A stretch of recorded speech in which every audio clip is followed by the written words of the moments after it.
قرآن مجید میں ایک سورہ ہے جو اپنے انداز میں بالکل منفرد ہے، سورۃ اللہب۔ یہ وہ واحد سورہ ہے جہاں اسلام کے ایک مخالف کا باقاعدہ نام لے کر ذکر کیا گیا ہے۔ تو آج ہم سمجھیں گے کہ اس کے پیچھے کیا تاریخی اور سماجی وجوہات تھیں۔ یہ سوال واقعی بہت دلچسپ ہے۔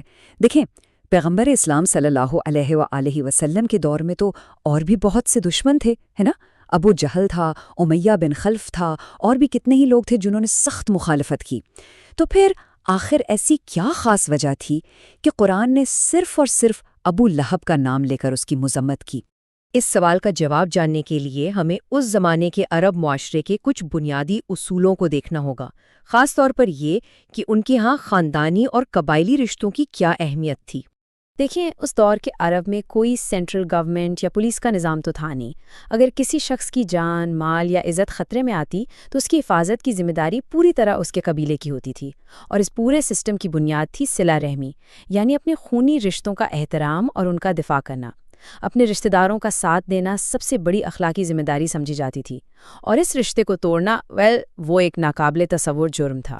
اور اس اصول کی طاقت کا اندازہ آپ اس بات سے لگائیں کہ جب نبی اکرم صلی اللہ علیہ وآلہ وسلم نے اسلام کی دعوت شروع کی تو آپ صلی اللہ علیہ وآلہ وسلم کے قبیلے یعنی بنو ہاشم اور بنو المطلب نے پوری طرح سے آپ کا ساتھ دیا۔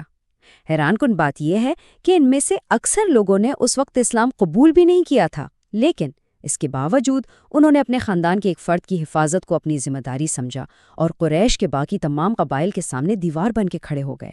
لیکن اس پورے قبیلے میں صرف ایک شخص ایسا تھا جس نے اس سب سے اہم عرب روایت کو توڑ دیا، اور وہ کوئی غیر نہیں تھا، وہ نبی اکرم صلی اللہ علیہ وسلم کا سگا چچا تھا، ابو لہب۔ آپ سوچیں، عرب معاشرے میں تو چچا کو باپ کا درجہ دیا جاتا ہے، لیکن ابو لہب کی دشمنی اس حد تک بڑھ چکی تھی کہ اس نے تمام خاندانی روایات کو پامال کر دیا۔ اس کی مخالفت پہلے دن سے ہی شروع ہو گئی تھی۔ جب نبی اکرم صلی اللہ علیہ وآلہ وسلم کو کھلے عام تبلیغ کا حکم ملا تو آپ نے کوہ صفا پر قریش کے سب خاندانوں کو جمع کیا۔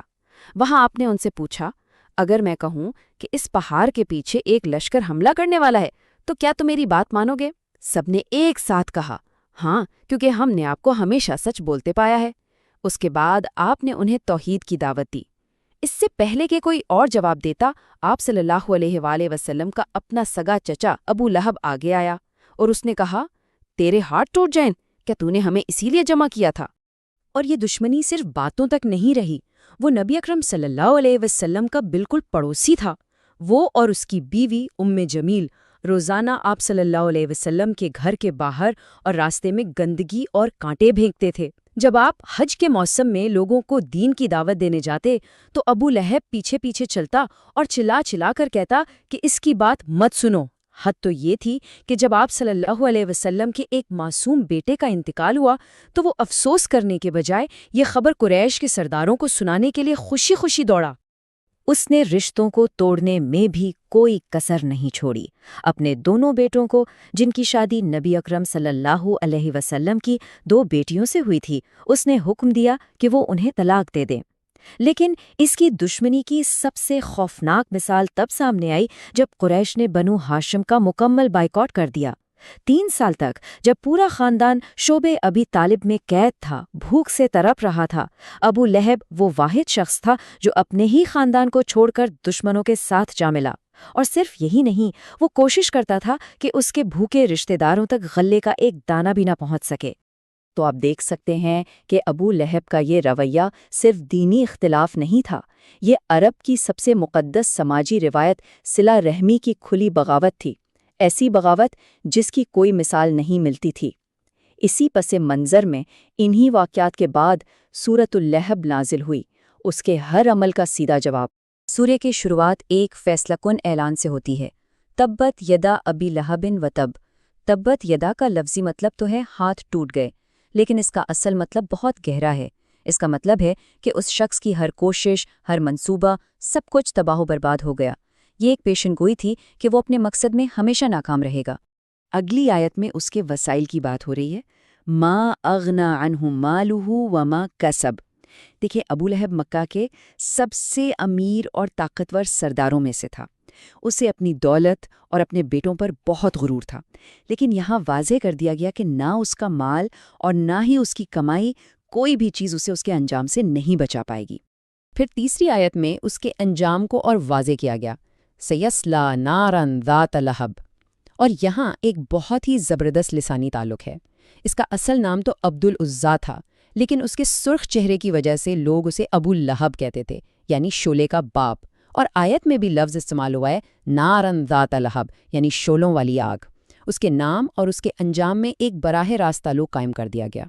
اس مذمت میں صرف ابو لہب اکیلا نہیں ہے، اگلی آیت میں اس کی بیوی کا ذکر ہے، وَامْرُأَتُهُ حَمَّالَةَ الْحَطَبِ، اس کی بیوی ام جمیل کو بھی شامل کیا گیا کیونکہ وہ اس ساری تکلیف دہی میں برابر کی شریک تھی۔ اسے حمالۃ الحطب کہا گیا، یعنی لکڑیاں اٹھانے والی۔ اس کے دو مطلب بتائے جاتے ہیں، ایک تو یہ کہ وہ کانٹے والی لکڑیاں لا کر نبی صلی اللہ علیہ وسلم کے راستے میں ڈالتی تھیں، اور دوسرا اس کا مطلب ہے چغل خوری کرنا، یعنی وہ باتیں ادھر سے ادھر کر کے نفرت کی آگ بھڑکاتی تھی۔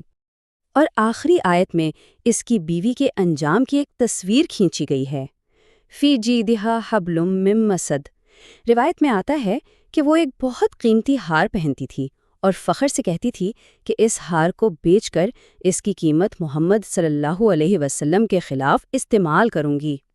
تو اسی تکبر کے جواب میں فرمایا گیا کہ آخرت میں اس کے اس قیمتی ہار کی جگہ اس کی گردن میں کھجور کے ریشوں سے بنی ایک سخت کھردری رسی ہوگی۔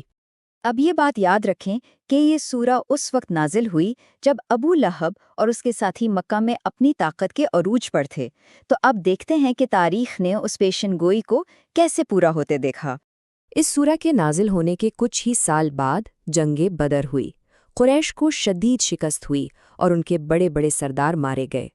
ابو لہب اس جنگ میں خود تو نہیں گیا تھا، لیکن جب اس تک شکست کی خبر پہنچی تو اسے اتنا زبردست صدمہ لگا کہ وہ بیمار پڑ گیا۔ کچھ ہی دنوں میں اسے ایک ایسی جلدی بیماری ہو گئی جو پھیلتی تھی، جس کے ڈر سے اس کے اپنے گھر والوں نے اسے اکیلا چھوڑ دیا۔ اس کی موت اتنی عبرتناک تھی کہ 3 دن تک کسی نے اس کی لاش کو ہاتھ تک نہیں لگایا۔ جب لاش سڑنے لگی تو مزدوروں نے اسے لکڑیوں سے دھکیل کر ایک گڑھے میں پھینکا اور اوپر سے پتھر ڈال دیے۔ سوچئے، نہ اس کی دولت کام آئی، نہ اس کے ساتھی، اور نہ ہی اس کی اپنی اولاد۔ اور سورہ کی پیشین گوئی کا سب سے بڑا ثبوت، جس پیغام کو وہ مٹا دینا چاہتا تھا، اس کی موت کے بعد اس کے اپنے بچوں نے اسی پیغام کو قبول کر لیا۔ تو ابو لہب کی یہ کہانی اس لیے منفرد ہے کیونکہ یہ صرف دینی اختلاف کی کہانی نہیں ہے، یہ اس دور کے سب سے بنیادی سماجی اور خاندانی اصول کو توڑنے کی کہانی ہے، اور یہ واقعہ ہمیں سوچنے پر مجبور کرتا ہے کہ آخر وہ کون سے رشتے ہیں، وہ کون سی وفاداریاں ہیں جو واقعی اہمیت رکھتی ہیں، اور کن بنیادوں پر ہمارے اعمال کو پرکھا جائے گا۔